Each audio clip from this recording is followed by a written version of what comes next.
அஸ்ஸலாமு அலைக்கும். Good evening. இந்த வாய்ஸ் கேக்குதா?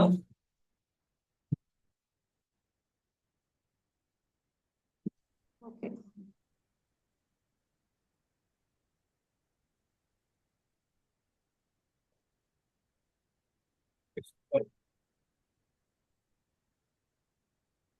ரமலான் நேரத்துல வரதுல கொஞ்சம் இஃப்தார்லாம் முடிச்சுட்டு தொழில் வர்றதுக்கு கொஞ்சம் டைம் பண்றாங்கன்னு நினைக்கிறேன்.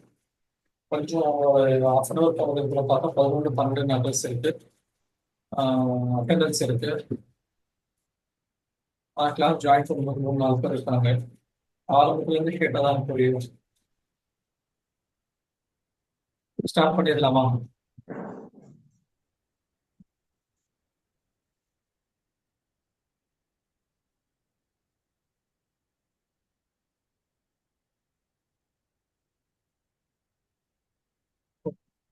ரிசல்ட் சொன்னா ஸ்டார்ட் பண்ணிடலாம். லேட்டாக வரவங்க ஜாயின் பண்ணிக்குவாங்க. இல்லாதவங்க அவங்க ரெக்கார்டிங்ஸ் பார்க்கணும். இப்போ டே டு டே கிளாஸ்ல வந்து ஐபிஓ பத்தி நடக்குது, அதெல்லாம் புரிஞ்சா நீங்க வெப்சைட்ல போய் எடுத்து பாத்தீங்களா? ஐபிஓ பத்தி நடக்கும் போது அதெல்லாம் இருக்கு, அது புரிஞ்சுதா? புதுசா இருந்துச்சா? எப்படின்னு ஃபீட்பேக் நீங்க சொன்னாதான் எனக்கு தெரியும். புரிஞ்சா நேற்று ஐபிஓ என்ன பார்க்கணும், எப்படி பார்க்கணும், எப்படி அப்ளை பண்ணணும்? கண்ணுதான் போகுது.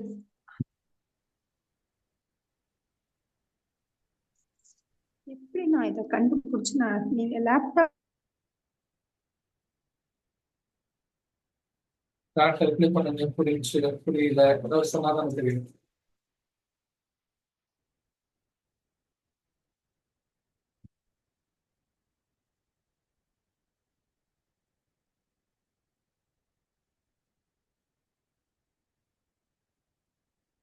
டேரக்டா ரிப்ளை பண்ணலையே, புரிஞ்சா புரியலையா, இது கேக்குதா, வாய்ஸ் நாட் கிளியரா? வாய்ஸ் நாட் கிளியர்னு சொல்லாங்க. மற்றவங்களுக்கு எப்படி? ஆரம்பத்துல அதான் கேட்டோம், எப்போ அடிக்குதா? மற்றவங்க சொல்லுங்க. மற்றவங்க ஒரு 2 பேர் இருக்கீங்களா, சொல்லுங்க. எக்கோ அடிக்குதா இல்ல கிளியரா கேக்குதா?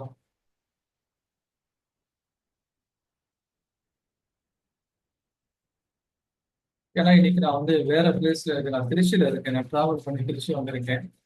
ஒரு புது பிளேஸ்ல இருந்து வரதுனால அந்த மாதிரி இருக்கா. மற்றவங்க சொல்லுங்க. மற்றவங்க சொல்றதை வச்சுதான் நம்ம ஏதாவது டிசைட் பண்ண முடியும்.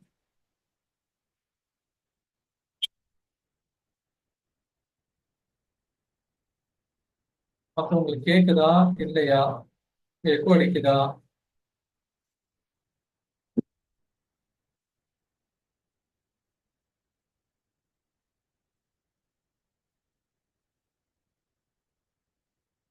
நாட் கிளியரா? சார் எனக்கு நல்லா தான் கேட்குது. நானும் செக் பண்ணிட்டேன், ஒன்றும் இஷ்யூஸ் இல்லையே. உங்க சைடு ஏதாவது இஷ்யூ இருக்கா, நெட் இஷ்யூ இருக்கா? we can hear you properly. மற்றவங்க 2 பேர் கேட்குன்னு சொல்றீங்க. உங்க சைட்ல வந்து நீங்க கொஞ்சம் செக் பண்ணிக்கோங்க. உங்க சைட்ல ஏதாவது ப்ராப்ளம் இருக்கா செக் பண்ணிக்கோங்க. நான் ஜஸ்ட் ரெகுலரான இடத்துல நடந்துட்டேன்னா எனக்கு எந்த அளவுக்கு இல்லை. ஏன்னா அங்கே டவர் இருக்குன்னு எனக்கு தெரியும். நான் திருச்சி வந்திருக்கனால இங்க கொஞ்சம் சிட்டில தான் இருக்கேன். அதனால ஏதாவது உங்களுக்கு தவறு தெரியும், வைஃபை யூஸ் பண்ணி தான் நடந்துட்டு இருக்கேன். இப்போ இன்னொரு சொல்லுங்க, கிளியரா இருக்கா ஸ்டூடெண்ட்ஸ்? No clear.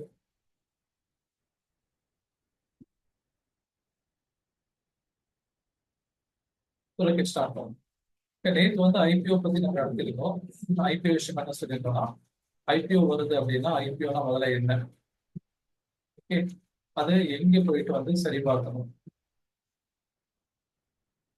ஓகே, அது வந்து எங்க போயிட்டு நீங்க வந்து அது நல்ல ஐபிஓவா இல்லையாங்கிறது சரி பார்க்கணும். அதே மாதிரி கிரே மார்க்கெட் தான் என்ன, அது எங்க போய் பார்க்கணும், அதுக்கு தான் வெப்சைட் இருக்கா, கிரே மார்க்கெட் சொல்லுவது. இது எல்லாத்தையும் எனக்கு எக்ஸ்பிளைன் பண்ணிடுங்க. இன்னைக்கு நம்ம பார்க்க போறது என்னன்னு சொன்னா mutual fund. Okay, mutual fund அப்படின்னா என்ன, இதை பத்தி முன்னாடி எத்தனை பேருக்கு தெரியும்? எனக்கு மியூச்சுவல் ஃபண்ட் என்னன்னு தெரியுங்கிறவங்க சொல்லுங்க சாட்ல. மியூச்சுவல் ஃபண்ட் என்னன்னு எனக்கு தெரியும் சார் அப்படிங்கிறவங்க சொல்லுங்க. ஐடியா இருக்காங்க.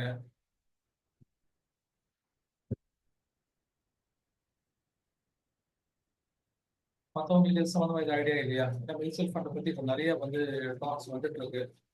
இப்போ மியூச்சுவல் ஃபண்ட் பற்றி எனக்கு என்னன்னு தெரியல. மியூச்சுவல் ஃபண்ட் வந்து யூஸ் பண்ணலாமா, இல்லை அது வந்து பாதுகாப்பானதா, அது சரியாவோட முக்கியமாக அது சரியாவுடைய கம்ப்ளெக்ஸ்க்கு கீழே வருதா, இதெல்லாம் நம்ம பார்க்கணுமா இல்லையா? இப்போ ஆக்சுவலி மியூச்சுவல் ஃபண்ட் அப்படிங்கிறது என்ன?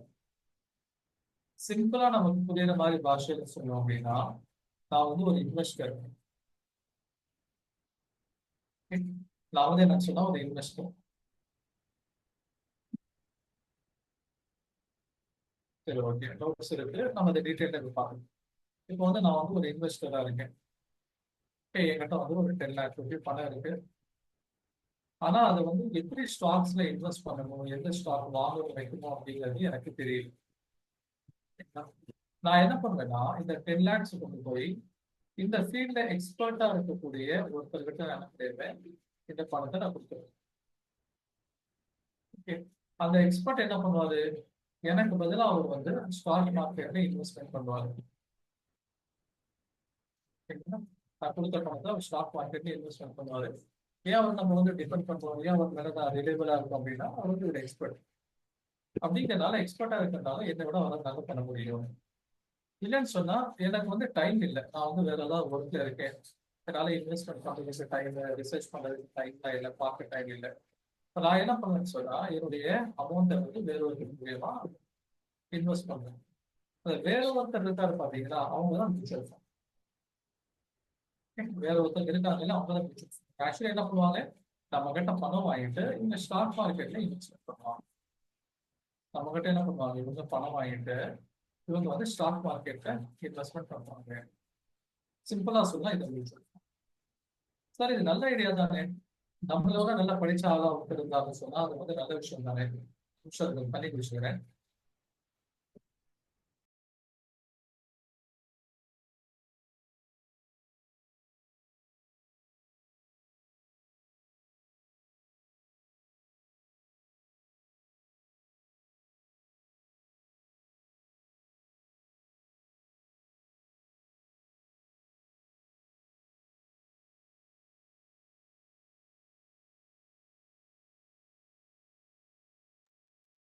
சாரி. அப்போ நம்மளுமே ஒரு எக்ஸ்பர்ட் வந்து இன்வெஸ்ட்மெண்ட் பண்ண நல்லது தானே, நம்ம எதுக்கு போய் பண்ணிக்கிட்டு, அவங்ககிட்ட நம்ம வந்து கொடுத்துடலாம். அவங்க நமக்கு வந்து இன்வெஸ்ட்மெண்ட் பண்ணி அவங்க நமக்கு ரிட்டர்ன்ஸ் கொடுக்கணும் அப்படின்ட்டு ஒரு ஒப்பீனியன் நம்ம கிட்ட உருவாங்க. இப்ப இதை வந்து நம்ம ரெண்டு விஷயத்த பார்க்க வேண்டியது. ஓகேங்களா? ஒண்ணு வந்து இவங்க ஷரியாவுடைய கம்ப்ளைண்ட்ஸ்ல இஸ்லாமிய பிரின்சிபல்ஸ் பேஸ் பண்ணி இவங்க இன்வெஸ்ட்மெண்ட் பண்றாங்களா அப்படிங்கிறத பார்க்கணும். மியூச்சுவல் ஃபண்ட் நிறைய இருக்கு, நான் ஒரு காமிக்கிறேன், பின்னாடி காமிக்கிறேன். நிறைய மியூச்சுவல் ஃபண்ட் இருக்கு, அவங்க வந்து ஷரியாவுடைய பிரின்சிபல்ஸை ஃபாலோ பண்றாங்களா. ரெண்டாவது, அவங்க எடுக்கக்கூடிய ரிஸ்க்ல நமக்கு எவ்வளவு ரிட்டர்ன்ஸ் கிடைக்கும், இதை நம்ம பார்க்கணும். நார்மலா நம்ம என்ன சொல்றோம், நீங்க டைரக்டா ஸ்டாக் மார்க்கெட் நீங்க கத்துக்கிட்டு இன்வெஸ்ட்மெண்ட் பண்ணும்போது மந்த்லி 4 to 5% அப்படிங்கிறது என்ன பண்ணலாம், ரிட்டர்ன்ஸ் பார்க்கலாம் அப்படிங்கிறது நம்ம என்ன பண்ணோம் சொல்றோம். ஆனா மியூச்சுவல் ஃபண்ட் கம்பெனி பொறுத்த வரைக்கும் சொன்னா, அவங்களுடைய இயர்லி அவங்களுடைய ரிட்டர்ன்ஸ் கேரண்டி கொடுக்கணும். பாத்தீங்கன்னா 10 to 15% கொடுக்கலாம். ஓகேங்களா? 10 to 15% தான் அவங்க கேரண்டி கொடுக்குறாங்க. ஆவரேஜா 12% வச்சுக்கோங்களேன். வருஷத்துக்கு 12%, நம்ம மாசத்துக்கு எத்தனை பர்சன்டேஜ் ஆச்சு? மந்த்லி எவ்வளவு ரிட்டர்ன்ஸ்?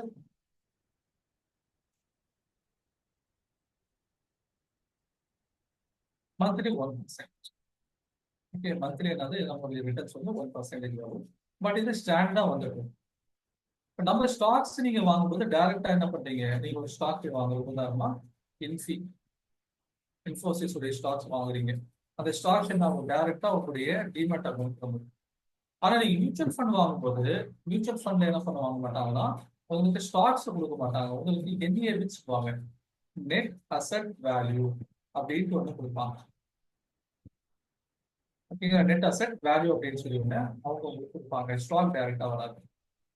நெட் அசெட் வேல்யூல என்ன, நம்ம கொடுத்துருக்கக்கூடிய பணத்தை வந்து டிஃப்ரெண்ட் மோட்ல வந்து இன்வெஸ்ட்மெண்ட் பண்ணி வச்சிருப்பாங்க. அதுல ஏற்படக்கூடிய மாற்றங்கள் என்ன அப்படின்னு சொன்னா, இந்த வேல்யூல மாற்றங்களை உண்டாகும்.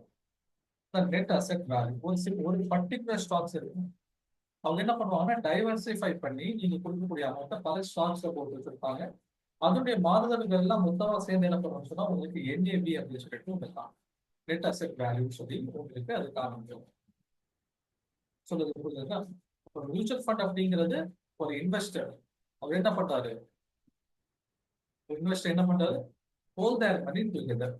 இப்ப என்ன மாதிரி நான் 10 லட்சம் போறேன், இன்னொரு புத்தர் 10 லட்சம் போறாரு, இன்னொருத்தர் 5 போறாரு, இன்னொருத்தர் 2 போறாரு, இன்னொருத்தர் 1 லட்சம் போறாரு. இவங்க எல்லாம் சேர்ந்து என்ன பண்ணுவாங்க? ஒரு இடத்துக்கு பணம் கொடுப்பாங்க, ஹோல் தேர் மணி டுகெதர்.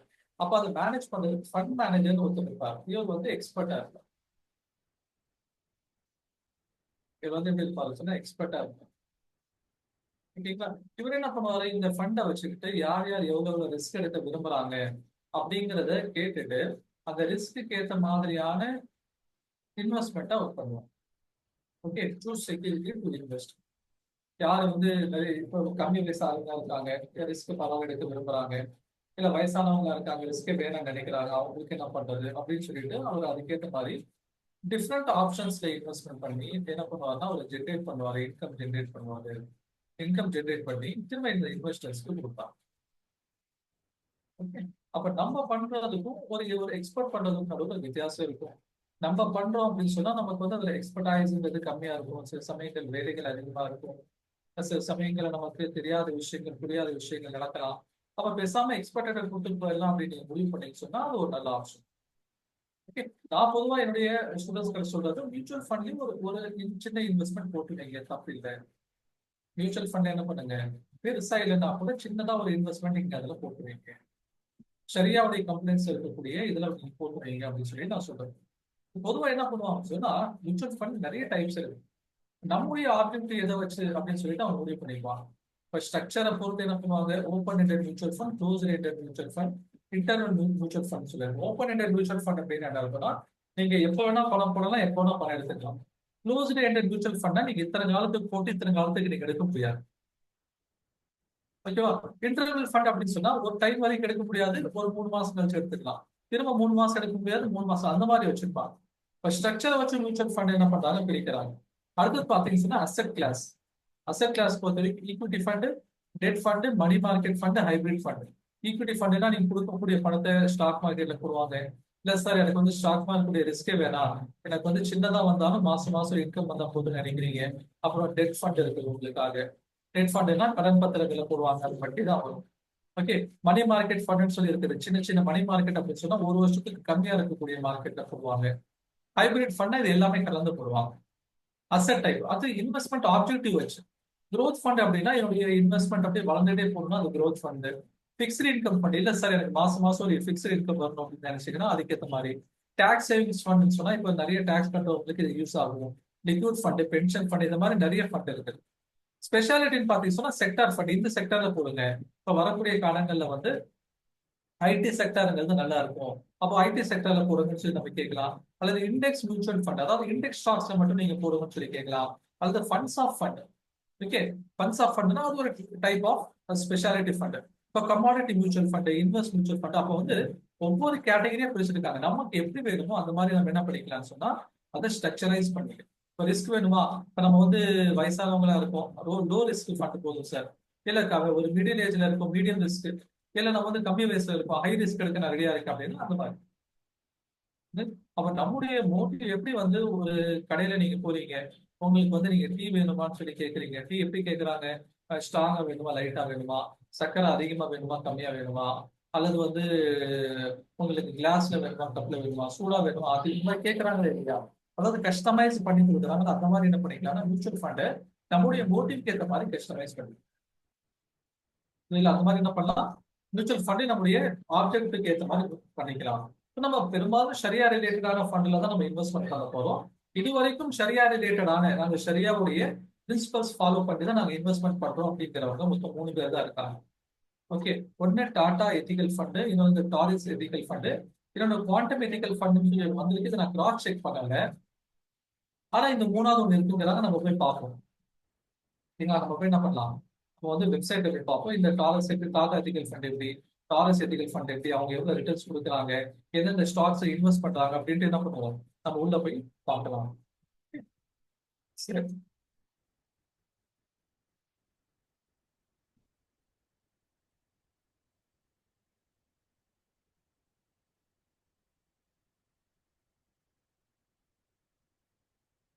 ஒரு நிமிஷம் அந்த வெப்சைட் குள்ள போய்க்கலாம்.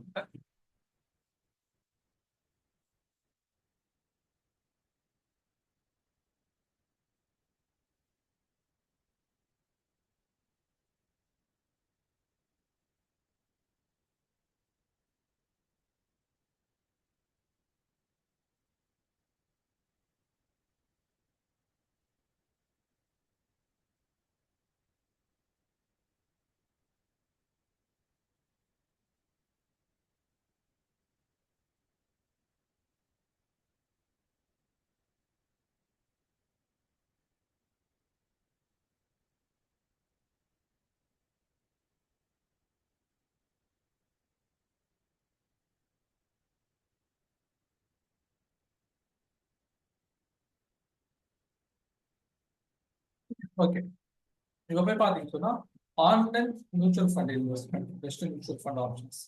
இப்போ க்ரோ உடைய ஆப்ல நம்ம போறோம். எப்போன்னு சொன்னா இங்கே நமக்கு காமிக்கும்.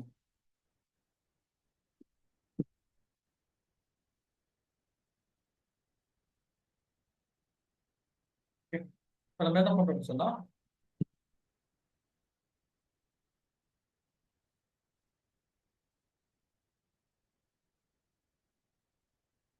சிஸ்டம் கொஞ்சம் ஹேங் ஆகுது.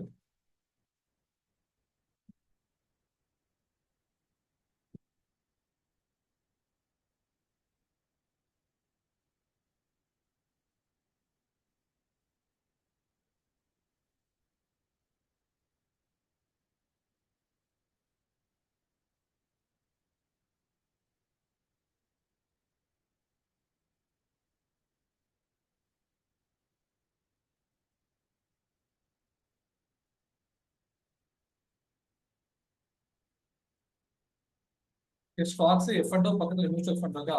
மியூச்சுவல் ஃபண்டை கிளிக் பண்ண அப்படின்னு சொன்னா இங்கே காமிச்சுட்டு பாருங்க எந்தெந்த மியூச்சுவல் ஃபண்ட் வேணும். மோத்திலால் ஓஸ்வால்ல பண்றீங்களா, இல்ல பாராகா, இல்ல நிப்பான் இந்தியாவா, குவாண்ட் ஸ்மால் கேப் ஃபண்டா? Okay, high return, SIP, tax savings, large cap, mid cap, small cap, எந்த இதுல வேணாலும் நீங்க என்ன பண்ணிக்கலாம், நீங்க இன்வெஸ்ட்மெண்ட்ங்கிறது பண்ணிக்கலாம்.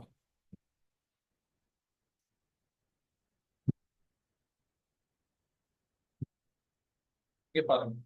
ஸோ என்னன்னு சொன்னா இவ்வளோ சைட்ல இருக்கு பாத்தீங்களா, எய்ம்ஸ், இதெல்லாம் பாத்தீங்கன்னா ஆக்சுவலி மியூச்சுவல் ஃபண்ட் கொடுக்கக்கூடிய கம்பெனிஸ்.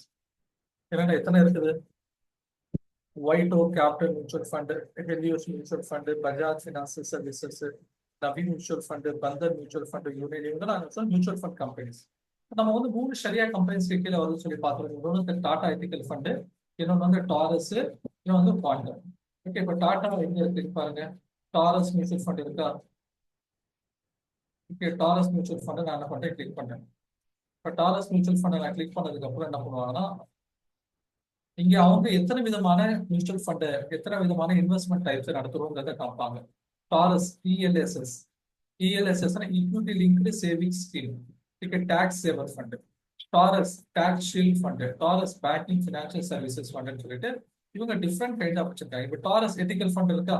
இப்போ டாரஸ் எத்திக்கல் ஃபண்ட் பாருங்க, இவங்க இதுல இன்வெஸ்ட்மெண்ட் பண்றாங்க ஈக்விட்டி. ஓகேங்களா? இல்ல ரிஸ்க் எவ்வளவு? ரிஸ்க் வந்து வெரி ஹை. அடுத்து பாத்தீங்கன்னா 1 இயர்ல இவங்களுக்கு வந்து ரிட்டர்ன் என்ன பாருங்க, -4.3%. -4.3%. அப்ப டாடா எத்திக்கல் ஃபண்ட்ல அவங்க நம்ம இன்வெஸ்ட்மெண்ட் பண்ணியிருந்தோம்னா நம்மளுடைய இன்வெஸ்ட்மெண்ட் என்ன இருக்கும், லாஸ்ட் 1 இயரை கம்பேர் பண்ணும்போது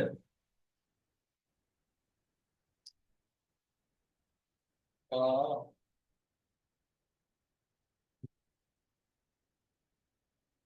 ஒரு நிமிஷம்.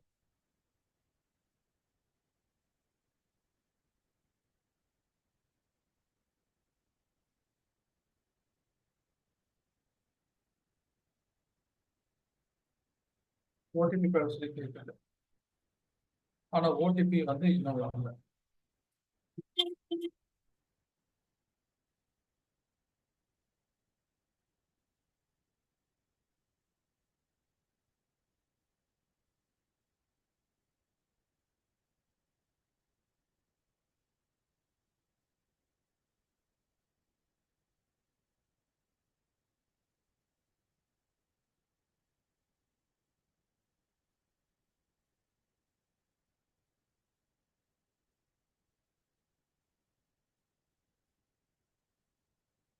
Taurus ethical fund. இப்போ இந்த டாரஸ் எத்திக்கல் ஃபண்டை பொறுத்த வரைக்கும்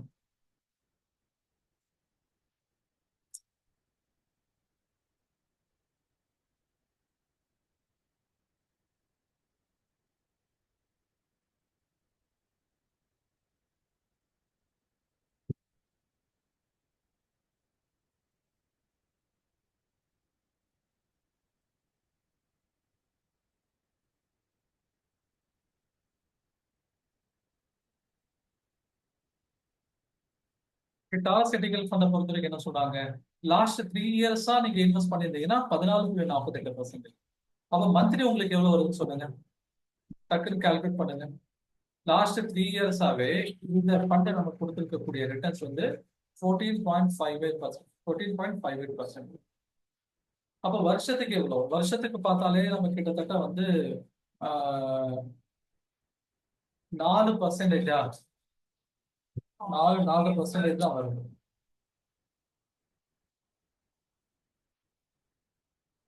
வருஷத்துக்கு எவ்வளவுதான் வருது, 4.5% தான் வருது. அப்போ மாசத்துக்கு கணக்கு போடுங்க, 0.5% தான் ரிட்டர்ன்ஸ் நமக்கு அது காப்பிட்டு last 3 years.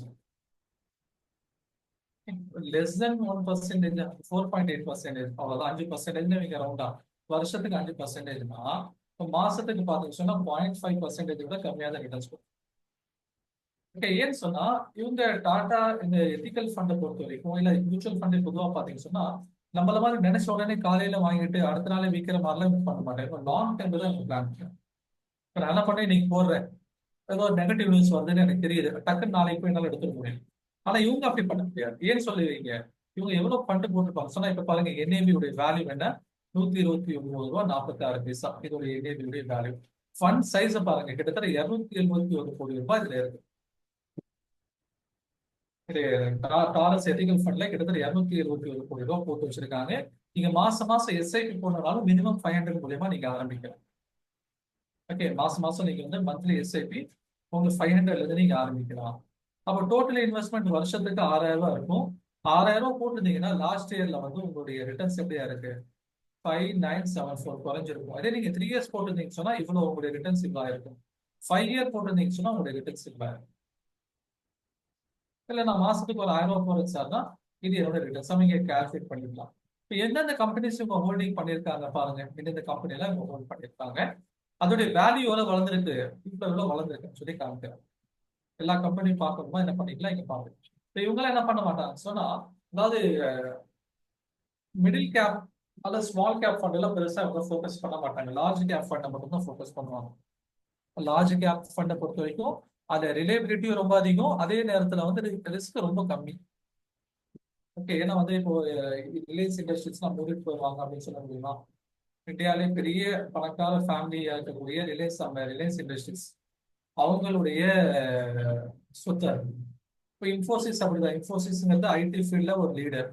Okay, HCL technologies, TCS, இந்த மாதிரி வந்து ஒரு லார்ஜ் கேப்ல ஃபண்டுல மட்டும்தான் இன்வெஸ்ட்மெண்ட் பண்ணனால இதுல வந்து ரிட்டர்ன்ஸ் ரொம்ப கம்மியா இருக்கும். அதே நேரத்துல வந்து ரிஸ்க் கொஞ்சம் கம்மியா தான் இருக்கும். ரிஸ்க்கும் கம்மி, ரிட்டர்ன்ஸும் கம்மி. மியூச்சுவல் ஃபண்டை பொறுத்த வரைக்கும் அவங்க வந்து லாபத்தை வந்து அவங்க அதிகமா தரதை விட கம்மியான லாபம் கொடுத்தாலும் உங்க இன்வெஸ்ட்மெண்ட்டுடைய ப்ரொடெக்ஷன்லாம் உங்களுக்கு ஃபோக்கஸ்டா இருக்கும். ஓகே, சரி, ஹோல்டிங் அனாலிசிஸ், ஈக்விட்டி எவ்வளவு போட்டிருக்காங்க, கேஷ்ல எவ்வளவு வச்சிருக்காங்க, இங்க காமிச்சிருக்காங்க. ஓகே, ஈக்விட்டியில எந்தெந்த செக்டர்ல பணம் போட்டிருக்காங்க, இங்க பாருங்க எந்தெந்த செக்டர்ல பணம் போட்டிருக்காங்கன்னு சொல்லி காமிச்சு பார்க்க முடியும். அதே மாதிரி அட்வான்ஸ்டு ரேஷியோ. ஓகே, டாப் 5 பொறுத்த வரைக்கும் இந்த ரேஷியோல ரிட்டர்ன்ஸ் இருக்கு. டாப் 20 இது மாதிரி இது பேசிக் டீடைல்ஸ் கொடுத்துருப்பாங்க. நம்ம கீழே வேணும் மினிமம் இன்வெஸ்ட்மெண்ட் அமௌண்ட் 500 இருந்து நீங்க ஆரம்பிக்கலாம் SIPக்கு. ரிட்டர்ன்ஸ் அண்ட் ரேங்கிங் 1 இயர்ல வந்து -4.3%, 3 இயர்ல 14%, 5 இயர்ல 17% இருக்கு. அடுத்தது பாத்தீங்கன்னா சொன்னா நம்ம முக்கியமா பார்க்க வேண்டியது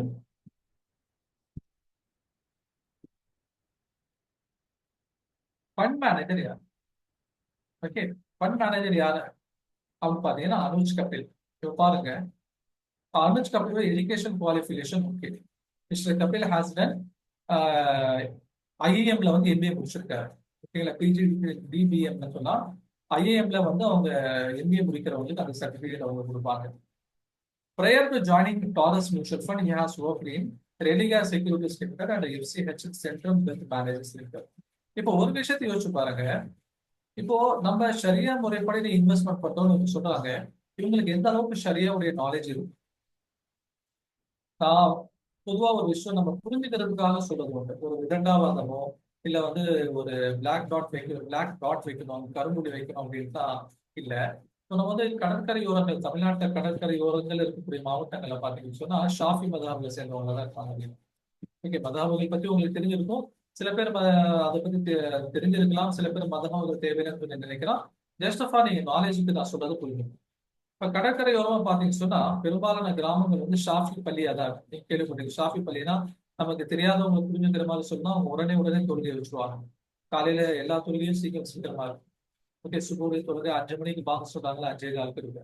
ஜோஹருடைய தொழுகை 12:30 முடியும். அசருடைய தொழுகை 3-4 மணிக்கு முடியும். இப்ப இந்த மாதிரி சீக்கிரமா வைப்பாங்க உங்களுக்கு புரிஞ்சுக்கிறதுக்கு. ஆனா மற்றபடி அவங்க வந்து என்ன ஷாஃபி இமாம்கள் சொல்லக்கூடிய சட்டங்களை அவங்க பின்பற்றக்கூடியது. இப்ப அந்த பகுதியில வந்து ஹனஃபி இமாம்கள் வைக்க மாட்டாங்க. நீங்க இந்த கடற்கரை உறவுன்னு சொன்னோம்னா இந்த அம்மாப்பட்டம், அதே மாதிரி வந்து முத்துப்பேட்டை, அதிராம்பட்டினம், ஓகே, அதே மாதிரி பாத்தீங்கன்னு சொன்னா கோட்டைப்பட்டம், அந்த மாதிரி கிராமங்கள்லாம் தமிழ்நாடு விட்ட கிராமங்கள், கடற்கரை கிராமங்கள் பாத்தீங்கன்னா ஷாஃபி பள்ளியில ஷாஃபி இமாம்கள் வைப்பாங்க, ஹனஃபி இமாம்கள் வைக்க மாட்டாங்க. ஏன்னா சட்டத்திட்டங்கள்ல கொஞ்சம் மாறுதல் வரும். வைக்க கூடாது அப்படின்னு கிடையாது. சட்டத்திட்டங்கள்ல கொஞ்சம் ஷாஃபி மதஹப படிச்ச இமாம்கள் இருந்தாங்கன்னா கொஞ்சம் நல்லா இருக்கும் அப்படிங்கிற அடிப்படை தான். மற்றபடி வைக்கக்கூடாது, வைக்கிறது தப்புன்னு அப்படின்ட்டு யாரும் இருக்க மாட்டாங்க. ஷாஃபி மதம் இருந்தாலும் அவங்க சட்டத்திட்டங்கள் சொல்றது கொஞ்சம் ஈஸியா இருக்கும். இப்போ ஒரு பள்ளியில அவங்க எக்கேஸ் ஹனஃபி இமாம்கள் இருந்தாலும் ஏத்துக்குவாங்க, அதெல்லாம் ஒன்றும் தப்பு கிடையாது. அப்ப ஜஸ்ட் இந்த சின்ன சின்ன டிஃபரன்சஸ்லயே அவ்வளவு நம்ம பார்க்கணும். இப்ப அனுஷ் கபிலுக்கு ஷரியாவுடைய விஷயமா எவ்வளவு இருக்கிறது நாலு. ஆப்வியஸ்லி ஹீஸ் எக்ஸ்பர்ட், அதுல எந்த விதமான மாற்று கருத்தும் கிடையாது. ஐஎம்ல எம்பி முடிச்சுட்டு வந்திருக்காரு, பல வருஷம் எக்ஸ்பீரியன்ஸ் அவங்களுக்கு இருக்கும். இப்ப நம்ம ஆரம்பத்திலேயே நம்ம இந்த ஷரியாவுடைய பார்ட்னர் பொறுத்து சொல்லியிருந்தோம். நம்ம ஷரியாவுடைய பிரின்சிபலை பொறுத்த வரைக்கும் இன்டர்நேஷனல் அளவுல கொடுக்கக்கூடிய ஷரியா போர்டு இல்லாம ஃபிட்னஸ் செமினார் நடக்கக்கூடிய விஷயங்கள், தாராள விஷயங்கள் எல்லாத்தையும் சேர்த்து வச்சு நம்ம தான் பார்ப்போம்னு சொல்லி சொல்லியிருந்தோம். ஓகேங்களா? அதே மாதிரி முஃப்தி சாப்பிடைய ஒரு கைடன்ஸ் ஆல்ரெடி வந்து இஸ்லாமிய விஷயம் படிச்சவங்களுடைய ஒரு வழிகாட்டுதல் இருக்கும்போதுதான் சரியான பாதையில நம்மளால என்ன பண்ண முடியும், மூவ் பண்ணி போக முடியும். ஓகே, இன்னைக்குதான் ஒரு பயான்ல கேட்டேன், ஜஸ்ட் ஒரு ஷேரிங்காக. இன்னைக்கு திருச்சிக்கு வந்துட்டு இருக்கும்போது ஒரு பயான் கேட்டுட்டே வந்தேன். இந்த பயான்ல வந்து எங்களுடைய உஸ்தாத் தான் ஹபீப் நதுவின்னு சொல்லிட்டு இருக்காங்க பல்லப்பட்டியில. அவங்க சொந்த ஒரு திருநெல்வேலி மேலப்பாளையம். அவங்க பயான் பண்ணிட்டு வரும்போது தராவி பயான்ல ஒரு விஷயத்த சொல்றாங்க. சூரா மாயிதால வந்து இஸ்லாமிய சட்டங்கள் அதிகமா இருக்கும். ஓகேங்களா? இஸ்லாமிய சட்டங்கள் சூரா மாயிதால தராவி பயான்கள் சொல்லும்போது இஸ்லாமிய சட்டங்கள் வந்து அதுல நிறைய இருக்கு. அதுல ஒரு சட்டத்தை பத்தி பேசுறாங்க. அதுல ஒரு என்ன சொன்னாங்க அப்படின்னா,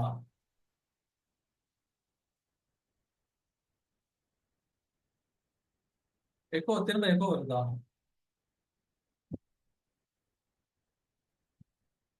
மத்தவங்க கொஞ்சம் ரெஸ்பான்ஸ் பண்ணுங்க. வாய்ஸ் எக்கோ அடிக்குதா? நான் ஹெட்ஃபோன் போட்டு பேசிட்டு இருக்கேன். நான் ஹெட்ஃபோன் வேணா நான் கழட்டிடுறேன். மத்தவங்க கொஞ்சம் என்னன்னு சொல்லுங்க.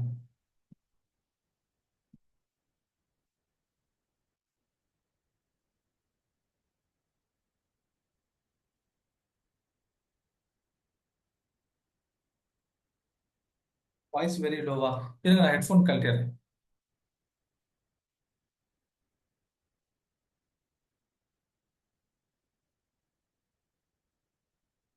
இப்போ வாய்ஸ் ஓகேவா? வாய்ஸ் இப்போ ஓகேவா? Okay, fine, super. ஹெட்ஃபோன் கழட்டிடுறேன். ஹெட்ஃபோன்னால தான் பிரச்சனையா இருந்திருக்கும் மேபி. இப்ப என்ன பேசிட்டு இருந்தோம்? இப்போ கப்பல் மெட்டல் அப்படிங்கிறவங்க ஒரு எக்ஸ்பர்ட் தான், அதுல எந்த சந்தேகமும் இல்லை. ஆனா இவங்களுக்கு ஷரியாவுடைய சட்டத்திட்டங்கள் எவ்வளவு தெரிய வந்திருக்கும் அப்படிங்கிறது ஒரு கேள்விக்குறி. சரிங்களா? ஏன்னா பல விஷயங்கள் நம்ம வந்து ஃபிக் அகாடமியோட சொல்ற விஷயங்களையும் பார்க்கிறோம். இப்போ முஃப்திகளுடைய மஷ்னாவும் வாங்குறோம். அப்படிங்கிற போது இங்க இந்த மாதிரியான இடங்களுக்கு போறதுக்கு தான் இன்னைக்கு நமக்கு ஆட்கள் வேணும். போன பேட்ச்ல இருந்து ஒரு ஸ்டூடெண்ட் வந்து ரொம்ப கவலைப்பட்டு பேசுறாரு. இந்த மாதிரிலாம் இருக்கு, சவுதியில வந்து ஏன் வந்து ஹெல்ப் பண்ண மாட்டேங்கிறாங்க, இந்தியால வந்து ஏன் வட்டி இல்லாத வங்கிகள் வரமாட்டேங்குது. எங்க யாருமே நம்ம தான் அந்த பக்கம் போறதே இல்லையே. இந்தியால வந்து 20 கோடிக்கு மேல முஸ்லிம்ஸ் இருக்காங்க. ஆனா வந்து வட்டி இல்லாத வங்கி நிறுவனங்கள் கிடையாது. நம்மளோட கம்மியா முஸ்லிம் பாப்புலேஷன் இருக்கக்கூடிய யூரோப்ல இருக்காது, மலேசியால இருக்கு, பாகிஸ்தான்ல இருக்கு. மலேசியா பாகிஸ்தான் கூட சரி, ஓகே, அது இஸ்லாமிக் கண்ட்ரிஸ் இருக்கிறது ஆச்சரியம் இல்லை. யூரோப்ல இருக்கு, யூரோப்ல இங்கிலாந்துல இருக்கு. ஏன்னு சொன்னா அவங்க பொறுத்த வரைக்கும் ஓகே எல்லா மக்களையும் வந்து இதுல இன்க்ளூசிவா கொண்டு போகணும் அப்படின்னு சொல்லி நினைக்கிறாங்க. அதனால வந்து அவங்க நான் இன்ட்ரெஸ்டட் பேங்க்ஸ்லாம் வந்தா நமக்கு ஒன்றும் பிரச்சனை இல்லை. அதுல வந்து நிறைய முஸ்லிம்ஸ் இன்வெஸ்ட் பண்ணாங்கன்னா அது நல்லது தானே, நாட்டுடைய வளர்ச்சிக்கு அது உதவியா இருக்குமே அவங்க யோசிக்கிறாங்க. நம்ம நாட்டுல வந்து இன்னும் என்ன பண்ணிட்டு இருக்கோம், வட்டி வட்டி வட்டின்னு சொல்லிட்டு விலைக்கு தான் போறோமே தவிர அதை சரி பண்றதுக்கு யாருமே நம்ம முயற்சி பண்றது. ஓகே, அப்ப நம்மலாம் படிச்சு நம்மளாம் இது சம்பந்தமான ஃபீல்ட்ல எக்ஸ்பர்ட் ஆகி வரும்போது தான் இந்த அனூஜ் பட்டேல் அப்படிங்கிற இடத்துல அப்துல்லா ஹுசேன் சொல்லியிருந்தா எப்படி இருக்கும், இல்ல முகமது அக்ரம் சொல்லியிருந்தா எப்படி இருக்கும், இல்ல அப்துல்லா அப்படின்னு சொல்லியிருந்தா எப்படி இருக்கும். அப்ப நம்ம என்ன பண்ணலாம், இன்னும் கொஞ்சம் கான்ஃபிடன்ஸ் நமக்கு வந்து பில்ட் ஆகும். சரிங்களா? அப்ப நம்ம என்ன பண்ணோம்னு சொன்னா நம்ம கிட்ட இருக்கக்கூடிய ஸ்டீரியோ டைப் ஸ்டாக் மார்க்கெட்டா அது வந்து சூதாட்டம் அப்படின்னு சொல்லி ஒரு ஒரு காமன் பெர்செப்ஷன் நம்மளா நினைச்சுக்கிட்டு இதுல இருந்து வெளியே போயிடுவோமே தவிர நிறைய ஆப்பர்ச்சுனிட்டி மிஸ் பண்ணிடுறோம். அதே மாதிரி சரியா கைட் பண்றதுக்கும் நமக்கு ஆள் இல்லாம இருக்கும். சரிங்களா? சரி, இப்ப இது பார்த்தது டாரஸ் எத்திக்கல் ஃபண்ட். அடுத்தது டாடா எத்திக்கல் ஃபண்ட், அதோட நிலவரம் என்ன?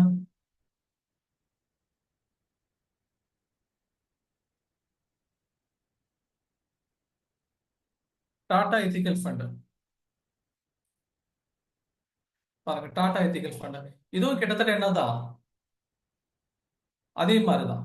ஆனா என்ன 3 இயர்ஸ் உடைய ரிட்டர்ன்ஸ் வந்து இவங்க வந்து 10.5%. ஓகே, 1 இயருடைய ரிட்டர்ன் என்ன, ஒன்னுடைய ரிட்டர்ன் இவங்களுக்கு -3.52%. பாருங்க எவ்வளவு பெரிய பெரிய எக்ஸ்பர்ட் உட்கார்ந்து பண்ணக்கூடிய இடத்துல கூட சில சமயங்கள்ல நெகட்டிவா வேல்யூ போகுது. இப்ப நமக்கு சின்ன சின்ன நட்டங்கள் வர்றதுல வந்து நம்ம விலைக்கு போயிட முடியுமா? சில பேர் என்ன பண்றாங்க, நட்டம் வந்தாலும் ஐயோ வேணாம் நம்மளால சமாளிக்க முடியாது போயிடுறாங்க. இப்ப ஐஏஎம்ல படிச்சுட்டு வந்த எக்ஸ்பர்ட் உள்ள இருந்து மேனேஜ் பண்ணக்கூடிய ஃபண்ட்ல இந்த மாதிரி பிரச்சனைகள் வரும். அப்ப டாடா எத்திக்கல் ஃபண்டை பொறுத்த வரைக்கும் என்ன, அதுல மந்த்லி எஸ்ஐபி வந்து டாடா எத்திக்கல் ஃபண்டுடைய என்ஏபி வந்து 397. ஓகேங்களா? நீங்க மினிமம் எஸ்ஐபி வந்து 100 வரைக்கும் பண்ணலாம். இதுல ஃபண்ட் சைஸ் பாருங்க கிட்டத்தட்ட 3253 crores. இப்போ 3253 கோடி இதுல இன்வெஸ்ட்மெண்ட் பண்ணி வச்சிருக்காங்க. ஓகே, அதே மாதிரி நம்ம பார்த்த மாதிரி இவங்க இதுல இன்வெஸ்ட் பண்ணிருக்காங்க, அதுதான் TCS, Hindustani, SCL, SRF limited, இவங்களும் இந்த மாதிரியான சில நிறுவனங்களை முதலீடு செஞ்சு வச்சிருக்காங்க. ஓகே, அதுக்கு அடுத்தது என்ன டிபார்ட்மெண்ட் பண்ணி வச்சிருக்காங்க பார்த்துக்கலாம். அதுக்கு அடுத்து பாத்தீங்கன்னா 1 இயர்ல ரிட்டர்ன்ஸ் -3.5, 3 இயர்ஸ் 10.6, 5 இயர்ஸ் இன்வெஸ்ட்மெண்ட் பண்ணிருந்தீங்கன்னா 17.8% ரிட்டர்ன்ஸ். சரி, இதனுடைய ஃபண்ட் மேனேஜர் யாரு, அபினவ் சர்மா. இங்க பாரு, இங்க வந்து அப்துல்லா இல்ல அப்துல் ரஹ்மான் இருந்தா எப்படி இருக்கும்? ஆப்வியஸ்லி இவரும் எக்ஸ்பர்ட் தான், எந்த சந்தேகம் இல்லை. பாருங்க இவரை பத்தி என்ன சொன்னாங்க, mister Sharma hold BTech degree from IIT Kharagpur and MBA from IIT Calcutta. அப்போ எக்ஸ்பர்ட்டை பொறுத்த வரைக்கும் எந்த விதமான டவுட்டும் இல்லை. ஆனா இவர்கிட்ட ஷரியாவுடைய பேணுதல்கள் எவ்வளவு இருக்கும். அது கீழே சொல்லியிருப்பாங்க பாருங்க, fund house and investment type objective. இது என்ன, எதுக்காக இந்த ஃபண்டை கொண்டு வந்திருக்காங்க? Tata ethical direct plan growth is a equity mutual fund scheme launched by Tata Mutual Fund.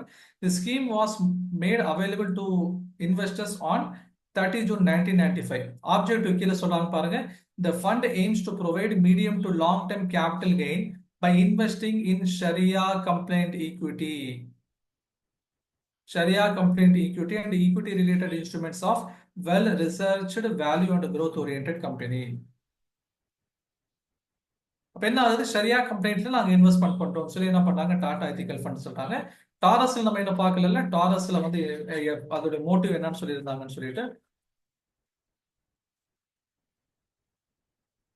Taurus ethical ஃபண்டை பொறுத்த வரைக்கும் அதோட மோட்டிவ் கிட்டத்தட்ட இதே தான் கொடுத்துருப்பாங்க. நீங்க பாருங்க ஆப்ஜெக்டிவ் என்ன, to provide capital appreciation and income distribution to unit holder through investment in a diversified portfolio of equities which are based on the principle of Sharia. அவங்க கிளைம் பண்ணிக்கிறாங்க, ஷரியா ரிலேட்டடான மியூச்சுவல் ஃபண்ட்ல ஷரியா ரிலேட்டடான ஈக்விட்டிஸ்ல தான் நாங்கள் இன்வெஸ்ட்மெண்ட் பண்றோம்னு இவங்க சொல்றாங்க. ஆனா இதே ஒரு முஸ்லீம் இருந்திருந்தாருன்னா இவ்வளவு நல்லா இருந்திருக்கும். இட் மீன்ஸ் திரும்ப நான் தான் சொல்றேன், அவங்களுக்கு முஸ்லிம்ஸா இருக்கும்போது ஹலால் ஹராமுடைய பேணுதல்கள் இன்னும் கொஞ்சம் அதிகமா இருந்திருக்கும். ஏங்க இல்லை, ஏன்னா இது சம்பந்தமா படிக்கிறதுக்கோ செய்யறதுக்கோ கத்துக்கிறதுக்கோ நம்ம யாருமே தயாரா இல்லை. இன்னும் நம்ம அதுல சந்தேகங்களை எழுப்பிக்கிட்டு இன்னும் நம்ம அதுல வந்து இது செய்யலாமா கூடாமான்னு யோசிச்சுக்கிட்டே என்ன பண்ணிருக்கோம், உட்காந்துட்டு. நான் அந்த இது சொல்ல வந்தது, அந்த மாயிதாவுடைய விஷயம், தராவியுடைய விஷயம் சொல்ல வந்தது என்னன்னு சொன்னா, அல்ல மாயிதால வந்து ஏதாவது நஸ்ரானிகளை பத்தி பேசுவோம், இஸ்ரேவேலர், ஏதாவது சூரத்துல் பக்கரால வந்து இஸ்ரேவேலர்களை பத்தி, யஹூதிகளை பத்தி, சூரா மாயிதால வந்து நஸ்ரானிகளை பத்தி, அதாவது கிறிஸ்துவர்களை பத்தி அல்லாஹ் தஆலா அதுல பேசுறாங்க. அதுல என்னன்னு சொன்னா கிறிஸ்தவர்களுடைய பேணுதல் எப்படி இருக்கும்னு சொன்னா அல்லாஹ் சலுகை அளித்த விஷயத்த கூட அவங்க செய்யறதுக்கு தயங்குவாங்களாம். இந்த நபி அவங்க இந்த மாதிரியான விஷயங்களை தடுத்திருக்காங்க சஹாபாக்கள் தன்னுடைய தோழர்கள்கிட்ட. அல்லாஹ் ஒரு விஷயத்த உங்களுக்கு அனுமதி கொடுத்துட்டானா அதை நீங்க செய்யறதுல உங்களுக்கு தயக்கமே வேணாம். இன்னைக்கு நிறைய பேர் என்ன பண்றாங்க, ரொம்ப பேணுதலா இருக்கும்னு நினைச்சு அவங்க தயங்கிக்கிறாங்க. எப்படி கிறிஸ்தவர்கள்ல திருமணம் வேணாம் அப்படின்னு சொல்லி விளைவிக்கிறாங்க. திருமணம்ங்கிறது அல்லாஹ்வால கொடுக்கப்பட்ட ஒண்ணு. ஆனா நாங்க பேணுதலா இருக்கிறவங்க அடிப்படையில் அதுட்டு விளைவிக்கிறாங்க. அந்த மாதிரி நம்ம விலகக்கூடாது. அல்லாஹ் கொடுத்த சலுகைகளை நம்ம பயன்படுத்திக்கணும்னு சொல்லி என்ன பண்ணியிருக்காங்க நபி அவங்க சஹாபாக்கிட்ட சொன்னாங்க. இப்ப இந்த மாதிரி ஸ்டாக் மார்க்கெட் அல்லாஹ் கொடுத்த சலுகைகளான்னு கேட்காதீங்க, அப்படி கிடையாது. இது இன்னைக்கு நமக்கு இந்த ஸ்டாக் மார்க்கெட்ல இன்வெஸ்ட் பண்ணலாங்கிற ஒரு பர்மிஷன் கிடைச்சிருக்கு, அந்த சலுகைகளை பயன்படுத்திக்கலாம்னு சொல்லுவாங்க. இன்னைக்கு நம்ம நிறைய பேர் விலகி இருக்கிறதுனால ப்ராப்பரா நம்மளால என்ன பண்ண முடியல, ஒரு இன்வெஸ்ட்மெண்ட் ஆப்ஷன்ஸை கிரியேட் பண்ணி கொடுக்க முடியல. தேவையில்லாத ஃபஞ்சி ஸ்கீம்ஸ்ல போய் மாட்டிக்கிறாங்க. நிறைய பேர் என்ன பண்றாங்க, நானே நிறைய பேரை பார்த்திருக்கேன். ஓகே, ஒரு இடத்துல 30 லட்ச ரூபா கொடுத்து ஏமாந்தவரை என் கண் முன்னாடியே நான் பார்த்திருக்கேன். 5 லட்ச ரூபா கொடுத்து ஏமாந்த ஒருத்தரை நான் கண் முன்னாடியே பார்த்திருக்கேன். அப்ப இந்த மாதிரி ஃபஞ்சி ஸ்கீம்ஸ்ல போய் மாட்டிக்கிறாங்க. இப்ப நம்ம ப்ராப்பரா இந்த மாதிரியான ஒரு ஷரியா ஃபண்டு நம்ம கொண்டு வரும்போது அதுல நிறைய மக்கள் வருவாங்க. அவங்களுடைய ஃபண்டு, அவங்களுடைய பணங்கள்லாம் பாதுகாக்கப்படும். ஓகே, அவங்களுக்கு ஒரு இன்வெஸ்ட்மெண்ட் ஆப்ஷன் கிடைக்கும். அவங்களுடைய எக்கனாமிக் டெவலப்மெண்ட்டுக்கு அது உண்டாகும். ஓகே, அப்ப இந்த மாதிரியான மியூச்சுவல் ஃபண்ட், டாடா, டாரஸ் இதெல்லாம் மாதிரியான மியூச்சுவல் ஃபண்ட் நமக்கு ஷரியாவோட கம்பெனிஸ்க்கு கீழே செஞ்சு தரும்னு சொல்றாங்க. அப்போ அவங்க சொல்லக்கூடிய அவங்க என்ன விஷயங்கள் ஃபாலோ பண்றாங்கிறத நம்ம பார்த்துருக்கோம். டாசிஸ் அப்படிங்கிற அமைப்பு மூலியமா இவங்க ஷரியாவுடைய ரிலேட்டடான சில விஷயங்கள் செய்யறாங்க. ஓகே, டாசிஸ் அப்படிங்கிற ஒரு அமைப்பு இருக்கு. அது மூலியமா ஷரியாவுடைய பிரின்சிபல்ஸ் இவங்க வாங்கிக்கிறாங்க. இப்போ மொத்தத்துல இங்க இன்வெஸ்ட்மெண்ட் பண்ணலாமா கூடாதுன்னா தாராளமா பண்ணலாம். சின்ன சின்ன மாசம் ஒரு 500 ரூபாய் இதுல போடுங்க, தப்பே கிடையாது. என்னால 500 ரூபாய் போட முடியும் சார், அது எனக்கு பெரிய விஷயமே இல்லை அப்படின்னு சொன்னா நீங்க தாராளமா மாசம் இதுல 500 ரூபாய் நீங்க போட்டு வைக்கலாம். சொல்றது புரியுதுன்னா, இப்ப மியூச்சுவல் ஃபண்ட் என்ன புரிஞ்சிச்சா, சிம்பிளா சொல்லணும்னா எனக்கு டைம் இல்லை, எனக்கு அதை பத்தி தெரியல, இப்ப எனக்கு ஏதாவது இன்வெஸ்ட்மெண்ட் பண்ணணும் ஆசையா இருக்கு அப்படின்னா நான் பண்ணதை விட ஒரு எக்ஸ்பர்ட் கிட்ட கொடுத்து அவங்க மூலியமா இன்வெஸ்ட்மெண்ட் பண்ணலாம். அவங்க மூலியமா இன்வெஸ்ட்மெண்ட் பண்ணும்போது அதுல எனக்கு பாதுகாப்புங்கிறது அதிகமா இருக்கலாம். அதுக்காக இந்த மியூச்சுவல் ஃபண்டுங்கிறது ஒண்ணு உருவாக்கப்பட்டிருக்கு. ஆஸ் எ முஸ்லிம் நம்ம என்ன பார்க்கணும், எனக்கு ஷரியா ரிலேட்டடான மியூச்சுவல் ஃபண்ட் வேணும். அப்ப எது எது இருக்குது, Taurus, Tata, Taurus ethical fund, Tata ethical fund and Quantum ethical fund. Quantum பார்க்கணும்.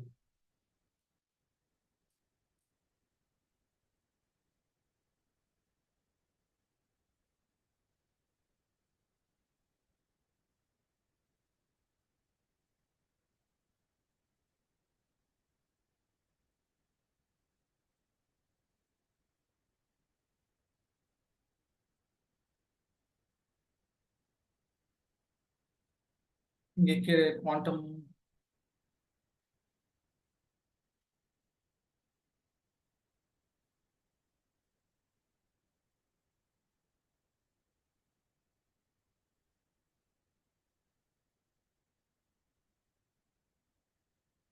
குவாண்டம் கீழே இங்க இருக்கு. Quantum mutual fund. இவங்க குவாண்டம் எத்திக்கல் ஃபண்ட் மாதிரி ஏதாவது இவங்க ரன் பண்றாங்களா?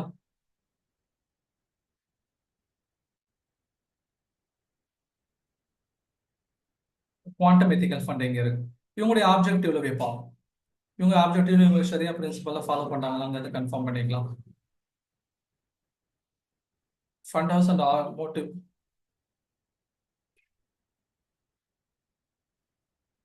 The scheme seeks to achieve long-term capital appreciation by investing in equity-related instruments of companies following an ethical set of principles. Ethical set தான் சொல்லியிருக்காங்களே தவிர இவங்க ஷரியா ரிலேட்டடா நாங்க ஃபாலோ பண்றோம்னு நீங்க சொல்ற மாதிரி தெரியல. கரெக்டுங்களா? இதனுடைய ஃபண்ட் மேனேஜர் யாரு? Chirag Mehta. He has pursued MCOM from Mumbai University and CAIA. Experience, investment objective. The scheme seeks to achieve long-term capital appreciation by investing in equity and equity-related instrument of companies following an ethical set of principles. இங்க கீழே Nifty 500 ஷரியா total இதுல இருந்து எடுக்கிறோம்னு சொல்லியிருக்காங்க. அப்ப இது என்ன பண்ணிக்கலாம், ஷரியா ரிலேட்டடா நம்ம இந்த மூணையும் நம்ம கன்சிடர் பண்ணிக்கலாம். இந்த மூணுல எந்த பெஸ்ட் ஆப்ஷனோ அதுல நம்ம இன்வெஸ்ட்மெண்ட் பண்ணிக்கலாம். இது நல்ல ரிட்டர்ன்ஸ் கொடுக்குது. இப்ப இதோடைய என்எம்வி பாருங்க, நெட் அசெட் வேல்யூ வெறும் 9 ரூபா தான். இதுல ஃபண்ட் சைஸ் பாத்தீங்கன்னா 45 கோடி ரூபாய். எஸ்ஐபி மாசம் மாசம் நீங்க 500 கூட என்ன பண்ணலாம், இல்ல இன்வெஸ்ட்மெண்ட் பண்ண முடியும். ஓகேங்களா? அப்ப மியூச்சுவல் ஃபண்டை பொறுத்த வரைக்கும் ஒரு எக்ஸ்பர்ட் மூலியமா பண்ணும்போது நமக்கு ஒரு அட்வான்டேஜ் இருக்கு அப்படிங்கிற அடிப்படையில இது மாதிரி 500,000 எனக்கு பெரிய அமௌண்ட் இல்லை சார் அப்படின்னா நீங்க மாசம் மாசம் ஒரு 500 நீங்க எஸ்ஐபில போடலாம், தப்பே கிடையாது. ஓகேங்களா? அப்ப மியூச்சுவல் ஃபண்டுங்கிறத நம்ம இன்னைக்கு என்ன பண்ணிட்டோம் பார்த்துட்டோம். அடுத்து நம்ம என்ன சொல்லியிருந்தோம், இடிஎஃப்னா என்னன்னு சொல்லியிருந்தோம். இடிஎஃப் பத்தி பார்க்கணும்னு சொல்லியிருந்தோம். கரெக்டா? இடிஎஃப்னா என்ன, அதே மாதிரி வந்து rights invites. Okay, rights invites அதை பத்தியான ஒரு சின்ன அறிமுகம் நம்ம பார்த்துக்கணும். ஏன்னா அதுவும் வந்து ஸ்டாக் மார்க்கெட்டோட சேர்ந்து அதுவும் வரும். இப்போ அதை செய்யலாமா கூடாதா அப்படிங்கிற டவுட் என்ன பண்ணலாம், எல்லாத்துக்கும் வரலாம். அப்படிங்கறனால அதை ஒரு தடவை பார்த்துக்கிறது, அது சரியா ரிலேட்டடா என்ன, முதல்ல அது என்ன, ரைட்ஸ்னா என்ன, இன்வைட்ஸ்னா என்ன, இடிஎஃப் அதாவது எக்ஸ்சேஞ்ச் ட்ரேடட் ஃபண்ட்னா என்ன அப்படிங்கிறத நம்ம ஒரு தடவை பார்த்துட்டோம்னா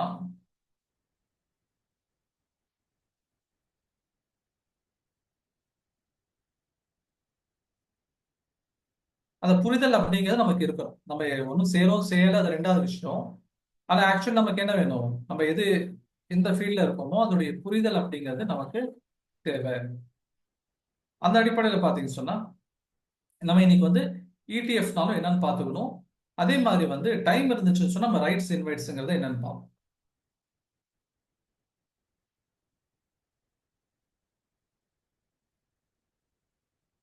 சரி, இப்போ கவர்மெண்ட் உடைய வேலை என்ன?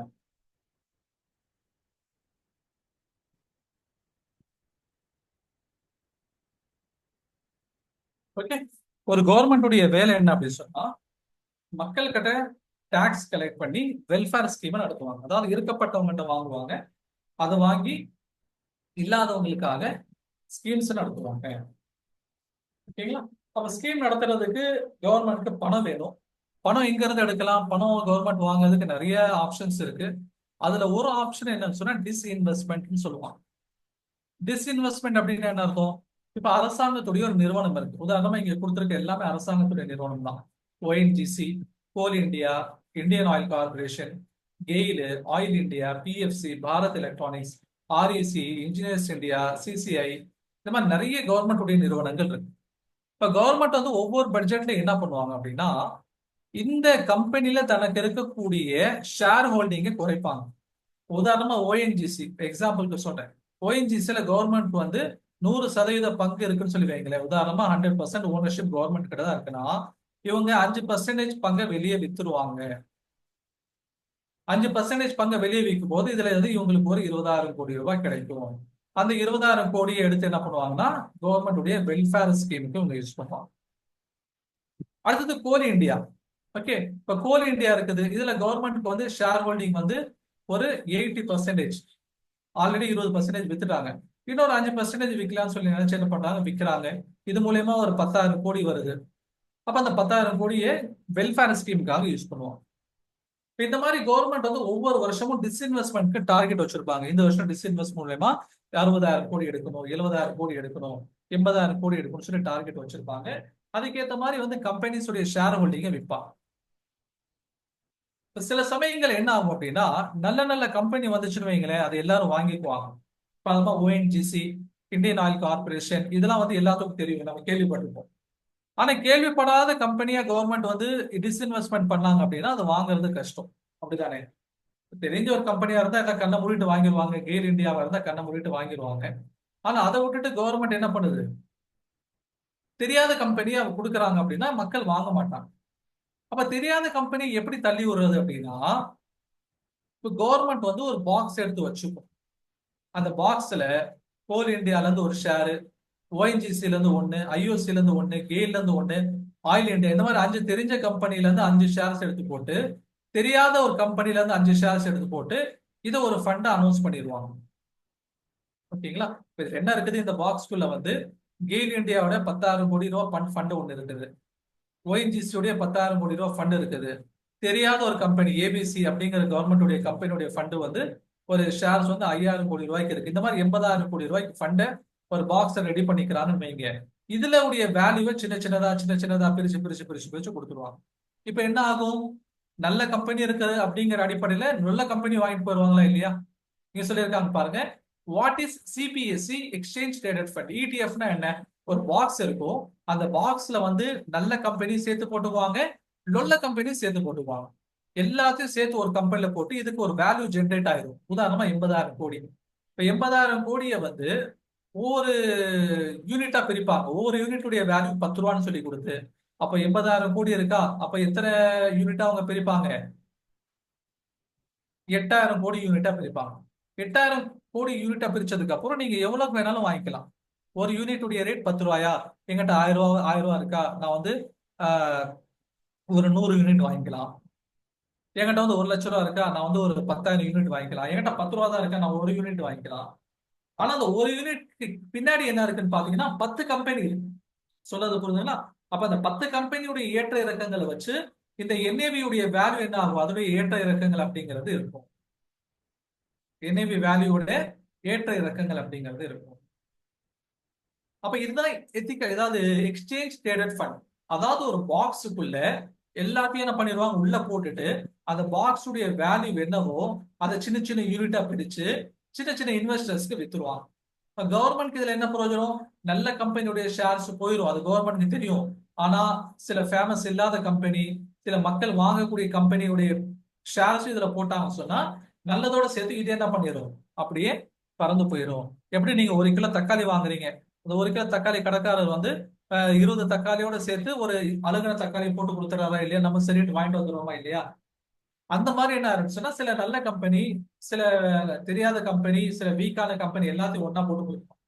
அப்ப எக்ஸ்சேஞ்ச் ட்ரேடட் ஃபண்ட் அப்படிங்கிறது ஒரு பாக்ஸ்க்குள்ள என்ன இருக்கு அப்படிங்கறத வச்சு அதுக்கு அந்த பேர். இந்த பாக்ஸ்ல வந்து நீங்க கவர்மெண்ட் உடைய கம்பெனிஸ் உள்ள போட்டீங்க சொன்னா அது CPSE எக்ஸ்சேஞ்ச் ட்ரேடட் ஃபண்ட். அதே இந்த பாக்ஸ்க்குள்ள நீங்க கோல்ட போட்டீங்கன்னு சொன்னா அது கோல்டு ETF அப்படின்னு சொல்லி சொல்லுவாங்க. ஓகேங்களா? அது கேள்விப்பட்டிருப்பீங்க, இப்போ ரொம்ப ஃபேமஸ் ஆச்சு. ஏன்னா ஸ்டாக் மார்க்கெட் டவுன்ல இருக்கிறனால கோல்டு ETF பணம் போடலாமான்ட்டு போன பேட்ச்ல என்கிட்ட திரும்ப திரும்ப திரும்ப திரும்ப கேட்டுட்டே இருந்தாங்க. ஓகே, கோல்டு ETF வந்து ஷரியாவுடைய பிரின்சிபல் அடிப்படையில் அது கூடாது. ஷரியாவுடைய பிரின்சிபல்ல கோல்டு ETFல நீங்க என்ன பண்ண முடியாது, இன்வெஸ்ட்மெண்ட் பண்ண முடியாது. அப்ப இதுக்குள்ள என்ன இருக்குதுங்கிற அடிப்படையில வச்சு அதுக்கு பேர் கொடுத்துருவாங்க. அதுக்கு பேர் தான் ETF. In case public sector company இருந்துச்சுன்னா CPSE ETF, கோல்டு இருந்துச்சுன்னு சொன்னா கோல்டு ETF. ஓகே, இன்கேஸ் உள்ள பிட்காயின் இருந்துச்சுன்னு சொன்னா பிட்காயின் ETF. அந்த பாக்ஸ்க்குள்ள என்ன இருக்குதுங்கிறத வச்சு அது எத்தனை வேல்யூ பிரிக்கிறாங்களோ அந்த வேல்யூக்கு ETFன்னு சொல்லுவோம். அந்த பாக்ஸ்க்குள்ள என்ன இருக்குது அப்படிங்கிறத வச்சு அந்த கம்பெனிக்கான பேரை நம்ம கொடுத்துருவோம். சொல்றது புரியுது? அப்ப ETF என்னன்னு உங்களுக்கு புரிஞ்சிருச்சுங்களா? எக்ஸ்சேஞ்ச் ட்ரேடட் ஃபண்ட் என்னன்னு சொல்லிட்டு. ஓகே, புரியலனாலும் ஒன்றும் பிரச்சனை இல்லை, ஒரு ரெக்கார்டிங்ஸ் பாருங்க, நீங்க புரிஞ்சிடும். ஒரு பாக்ஸ்க்குள்ள எல்லாத்தையும் கொண்டு வந்து என்ன பண்றாங்க, ஒரு 1000 கோடி ரூபாய் ஒருத்துள்ள ஸ்டாக்ஸ் உள்ள போட்டு அதை சின்ன சின்ன யூனிட்டா பிரிக்கிறாங்கன்னு அதுக்கு பேர் தான் ETF. ஏன் சார் அதை டைரக்டா கொடுத்துட்டு போயிடலாமே, ஏன் வந்து பாக்ஸ்குள்ள போட்டு சின்ன சின்ன பிரிக்கிறாங்க? டைரக்டா கொடுக்கும்போது நல்லதை வாங்கிக்குவாங்க, ஃபேமஸ் இல்லாத வீக்கான கம்பெனியை வாங்க மாட்டாங்க. அது நல்லது சிலருக்கு கிடைச்சிடும், அது சிலருக்கு கிடைக்காம போயிடும். இப்ப கவர்மெண்ட் வந்து வீக்கான கம்பெனி விற்கணும், அவங்களுக்கு ஒரு ஆப்ஷன் வேணும், அப்ப இந்த மாதிரி பண்ணிக்கலாம். சரி sir, okay company okay, gold ஏன் போடுறாங்க? கோல்டு ஏன் போடுறாங்க அப்படின்னு சொன்னா கோல்டு ETF அப்படிங்கிறது நம்ம வந்து ரியலா நம்ம கோல்டு வாங்க முடியாது. அது கோல்டுடைய வேல்யூ நமக்கு வந்து என்ன ஆயிட்டு இருக்கு, கோல்டுடைய வேல்யூ ஏற ஏற இந்த ETF உடைய வேல்யூ ஏறிட்டே இருக்கும். கோல்டுடைய வேல்யூ இறங்க இறங்க ETF உடைய வேல்யூ இறங்கும். இப்போ நீங்க பிசிக்கலா கோல்டு வாங்க போறீங்கன்னு சொன்னா கவர்மெண்ட்க்கு நிறைய பிரச்சனை. ஏன்னா வெளிநாட்டுல இருந்து தங்கத்தை இறக்குமதி பண்ணாங்க சொன்னா நிறைய கவர்மெண்ட் வந்து டாலர்ஸ்ல பணத்தை கொடுக்கணும். டாலர்ஸ்ல பணத்தை கொடுத்தாங்க அப்படின்னு சொன்னா கவர்மெண்ட்க்கு நிறைய நட்டமாகும். இந்த மாதிரி ரூபாயுடைய மதிப்பு வீழும். அது பெரிய டாபிக், அது ஒன் பை ஒன் போயிட்டே இருக்கு. இப்ப இந்த மாதிரியான ETF கவர்மெண்ட் வந்து ப்ரொமோட் பண்ணும்போது பிசிக்கல் கோல்டு இறக்க வேண்டிய சொம கவர்மெண்ட்க்கு கவர்மெண்ட். ஓகேங்களா? நம்ம கோல்டும் க்ரூட் ஆயில் வந்து பெரும்பாலும் வெளிநாடுகள்ல இருந்து வாங்குவோம். நம்மளுடைய கோல்டுங்கிறது நம்ம சுவிட்சர்லாந்து, துபாய் அந்த மாதிரி நாடுகள்ல இருந்து நம்ம வாங்குறோம். அதே மாதிரி க்ரூட் ஆயில் அப்படிங்கிறது கல்ஃப் கண்ட்ரீஸ்ல இருந்து நம்ம வாங்குறோம். இப்போ இதுக்கு டாலர்ல பே பண்ணணும். டாலர்ல பே பண்ணும்போது நமக்கு டாலர் இருப்பு இருக்கணுமா இல்லையா? அது ஒரு அதிகமா போச்சுன்னு சொன்னா டாலருடைய மதிப்பு அதிகமாயிரும், ரூபாயுடைய மதிப்பு குறைஞ்சிரும். ஓகே, ஒரு காலத்துல 60 ரூபா ஒரு டாலருக்கு நிகரான இந்திய ரூபாய் மதிப்பு 60 ரூபா இருந்தது. இப்ப கிட்டத்தட்ட 85 ரூபாவை தாண்டி போயிட்டு இருக்கு. ஓகேங்களா? அதனால நிறைய பிரச்சனைகள் இருக்கு. இதான் மேக்ரோ எக்கனாமிக்ஸ் சொல்லி கொடுப்பாங்க. நம்ம அந்த டாபிக் எல்லாம் போக வேணாம். நம்ம ஜஸ்ட் இது என்ன பாத்துக்கணும், சரியா முறைப்படி இது ETF பண்ணக்கூடாது. ஃபர்ஸ்ட் ETF என்னன்னு தெரிஞ்சிருச்சு, புரிஞ்சிருச்சு. சரியாவுடைய பிரின்சிபல் என்ன, இன்வெஸ்ட்மெண்ட் பண்ணக்கூடாது. அப்ப ஏன் சார் சொல்லி தரீங்க, என்னன்னு உங்களுக்கு தெரியணுங்கிறதுக்காக நம்ம சொல்லி. அப்ப ETF என்னங்கிறத நம்ம எக்ஸ்பிளைன் பண்ணிட்டோம். அடுத்தது 2 சின்ன டாபிக் இருக்குது, ரைட்ஸ் இன்வைட்ஸ் அப்படின்னு சொல்லிட்டு. ரியல் எஸ்டேட் ரைட்ஸ் அப்படின்னு சொன்னா ரியல் எஸ்டேட் இன்வெஸ்ட்மெண்ட் ட்ரஸ்ட். அதே பாக்ஸ்க்குள்ள நீங்க என்ன பண்றீங்க, நிறைய பேர் கிட்ட இருந்து பணம் வாங்குறீங்க. ஒரு பாக்ஸ் இருக்கு, அந்த பாக்ஸ்ல என்ன பண்ணீங்க, நிறைய பேர் இன்வெஸ்டர்ஸ் கிட்ட இருந்து பணம் வாங்கி அந்த பணத்தை நீங்க என்ன பண்ணுவீங்க அப்படின்னு சொன்னா, இந்த மாதிரி மல்டி காம்ப்ளெக்ஸஸ் இருக்குமா இல்லையா, பெரிய பெரிய அபார்ட்மெண்ட். அந்த அபார்ட்மெண்ட் ஒண்ணு முடிஞ்சிருக்கும் அல்லது முடிகிற ஸ்டேஜ்ல இருக்கும். அங்க வந்து இந்த ஃபண்டை கொடுத்துட்டு நாளைக்கு அந்த பில்டிங்ஸ்ல இருந்து ரெண்டலாவோ அல்லது வந்து இந்த பில்டிங்கை வித்ததுக்கு அப்புறம் வரக்கூடிய லாபத்துல இருந்து வரக்கூடிய பங்குகள் என்ன பண்ணிடுவாங்கன்னு சொன்னா பிரிச்சு இந்த இன்வெஸ்டர்ஸ் கொடுத்துருவாங்க.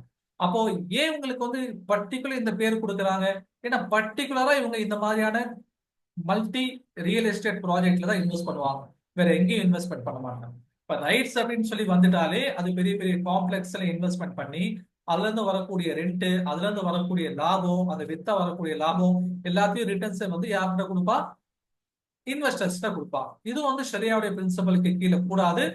காரணம் வந்து நம்ம நாளைக்கு நான் உங்களுக்கு எக்ஸ்பிளைன் பண்ணேன். இது வந்து ரைட்ஸ். சரி, இன்வெட்ஸ் அப்படிங்கிறது என்ன? இன்வெட்ஸும் கிட்டத்தட்ட அதே மாதிரி தான். அங்க ரைட்ஸ்ல வந்து ஃபண்டை என்ன பண்ணாங்கன்னு சொன்னா ரியல் எஸ்டேட் ப்ராஜெக்ட்ல போட்டாங்களா, இங்க இன்வெட்ஸ்ல சேரக்கூடிய ஃபண்டை என்ன பண்ணுவாங்க அப்படின்னா பெரிய பெரிய இன்ஃப்ராஸ்ட்ரக்சருடைய ப்ராஜெக்ட்ல போடுவாங்க. உதாரணமா ஏர்போர்ட் கட்டுறது, ஹைவே கட்டுறது, ஹார்பர் கட்டுறது, இந்த மாதிரியான பெரிய பெரிய ப்ராஜெக்ட்ஸ் இன்வெஸ்ட் பண்ணுவாங்க. இப்போ ஹைவே கட்டுறாங்க அப்படின்னு சொன்னா அதுல இருந்து வரக்கூடிய ரிட்டர்ன்ஸ் என்ன பண்ணுவாங்க, பிரிச்சு இங்க இன்வெஸ்டர்ஸ் கிட்ட திரும்ப கொடுப்பாங்க. இன்வெஸ்டர்ஸ் கிட்ட திரும்ப கொடுப்பாங்க. இது என்னது, இது இன்வெஸ்ட்க்கு கீழே இதெல்லாம் வந்து ஓகே. இப்போ அதுல இருந்து அங்க இருந்து கிடைக்கக்கூடிய லாபத்துல அவங்க வந்து கிடைக்கக்கூடிய ரெண்டல் ப்ராஃபிட்லாம் இங்க கொடுக்குறாங்க. சோ இதெல்லாம் வந்து தப்பு இல்லையே, ரெண்டல் வாங்குறது, டோல் ஃபீல வாங்குறது தப்பு இல்லையே, அப்பயே இது கூடாதுன்னு சொன்னீங்கன்னா இதுக்கான விளக்கம் இன்ஷால்லா நம்ம நாளைக்கு பார்ப்போம். ஓகே. அப்ப ரைட்ஸ்னா என்ன, கிட்டத்தட்ட இடிஎஃப் மாதிரியே தான். ஆனா பர்டிகுலரா இவங்க கலெக்ட் பண்ணக்கூடிய ஃபண்டை வந்து ரியல் எஸ்டேட் ப்ராஜெக்ட்ல மட்டும்தான் போடுவாங்க. இன்வெட்ஸ் அப்படின்னா என்ன, கிட்டத்தட்ட இடிஎஃப் மாதிரியே தான். ஆனா அவங்க கலெக்ட் பண்ணக்கூடிய ஃபண்டை பர்டிகுலரா வந்து இன்ஃப்ராஸ்ட்ரக்சர், மெகா இன்ஃப்ராஸ்ட்ரக்சர் ப்ராஜெக்ட்ல மட்டும்தான் போடுவாங்க. ஏர்போர்ட், ஹைவே, ஹார்பர், ஓகே, இந்த மாதிரியான பெரிய பெரிய ப்ராஜெக்ட்ஸ் மட்டும் தான் போடுவாங்க. அதுல இருந்து கிடைக்கக்கூடிய ரெண்ட், டோல், யூசர் ஃபீ இதெல்லாம் கலெக்ட் பண்ணி யார் யாரெல்லாம் இன்வெஸ்ட் பண்ணியிருக்காங்களோ அவங்களுக்கு அந்த ரிட்டர்ன்ஸா கொடுத்துட்டே இருப்பாங்க. ஓகே. அப்ப ரைட்ஸ் இன்வெட்ஸ்னா என்னன்னு தெரிஞ்சிச்சு. இன்னும் ஸ்டாக் மார்க்கெட்ல வந்து அங்கங்க இந்த வார்த்தைகள் உங்களுக்கு அடிபடும். அதனால நான் உங்களுக்கு இங்க எக்ஸ்பிளைன் பண்ணிட்டேன். இது ஷரியாவுடைய பிரின்சிபலுக்கு அது கூடுமானா கூடாது, அதுக்காக அதையும் நம்ம முன்னாடி ஞாபகம் வச்சுக்கணும். ஓகேங்களா. அப்ப இன்னைக்கு என்ன பார்த்தோம், மியூச்சுவல் ஃபண்டை பொறுத்த வரைக்கும் பார்த்தோம். மியூச்சுவல் ஃபண்ட் என்னன்னு பார்த்துட்டோம். எந்த மியூச்சுவல் ஃபண்ட் வந்து ஷரியாவுடைய கம்பெனிஸ்க்கு கீழே வருதுன்னு சொன்னா டாடா, டாரஸ் அண்ட் குவாண்டம், இந்த மூணு ethical fund. Tata ethical fund, Taurus ethical fund, Quantum ethical fund, இந்த மூணு வந்தது. ஓகே. அதே மாதிரி ரைட்ஸ் இடிஎஃப் என்னன்னு பார்த்தோம். இடிஎஃப்க்கு கீழே வரக்கூடிய ரைட்ஸ்ல என்ன டிஃபரன்சஸ் இருக்கு, இன்வெட்ஸ்ல என்ன டிஃபரன்சஸ் இருக்குன்னு சொல்லி பார்த்தோம். ஓகே. நாளைக்கு நம்முடைய கிளாஸஸ் இன்ஷால்லா இது கூடாது, இந்த ரைட்ஸ் இன்வெட்ஸ் கூடாதுன்னு சொன்னாங்களே, ஏன் கூடாதுன்னு சொல்லி நம்ம பார்ப்போம். அதே மாதிரி அடுத்தது வந்து நம்முடைய பார்க்க வேண்டிய டாபிக் முக்கியமானது வந்து எஃப்என்டோ. எஃப்என்டோ டாபிக் இன்ஷால்லா நாளைக்கு நம்ம பார்க்கணும். இன்னைக்கான கிளாஸ் அபிஷியலி ஓவர். டவுட் இருக்கிறவங்க கேளுங்க, டவுட் இல்லாதவங்க கிளாஸ் லிஃப்ட் பண்ணிடுங்க.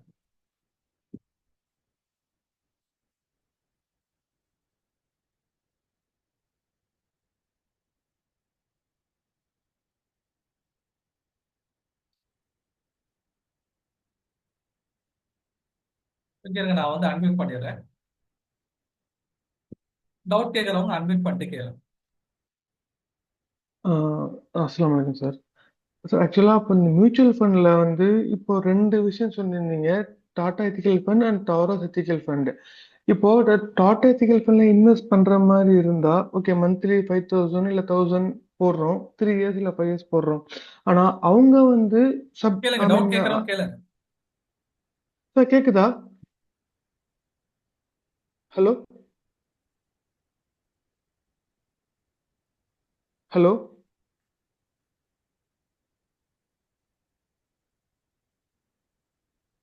ஓ, நீங்க பேசுறது எனக்கு கேக்குதாங்க, சாருக்கு கேக்குதான்னு தெரியல. ஓ இல்ல, உங்க அப்படியா வாய்ஸ் எனக்கு கேட்கல. சார்? நான் பேசுகிறேன் சார், இப்போ கேட்குதா? ஓகே, ஒண்ணு பண்ணுங்க, நீங்க வந்து வாட்ஸ்அப்ல ஆடியோ மெசேஜ் போட்டு விடுங்க. நான் பார்த்துட்டு உங்களுக்கு என்ன பண்ணிடுறேன், ரிப்ளை பண்ணிடுறேன் இன்ஷால்லா. ஏன்னா இப்போ அந்த குரூப் 8:15 இன்னொரு கிளாஸ் இருக்கு. ஓகே. அந்த குரூப் நான் நீங்க சாட்ல சார், வாட்ஸ்அப்ல தாராளமா எப்போ வேணா கேளுங்க, நான் உங்களுக்கு அதை கிளாரிஃபை பண்ணி குரூப்லேயே கூட அந்த போடுறேன். குரூப் சாட்ல ஓகே. போடவா நாளைக்கு சார்? இன்ஷால்லா எஃப்என்டோ கிளாஸ் இருக்கு, நாளைக்கு மீட் பண்ணுவோம் இன்ஷால்லா. அஸ்ஸலாமு அலைக்கும். தேங்க்யூ.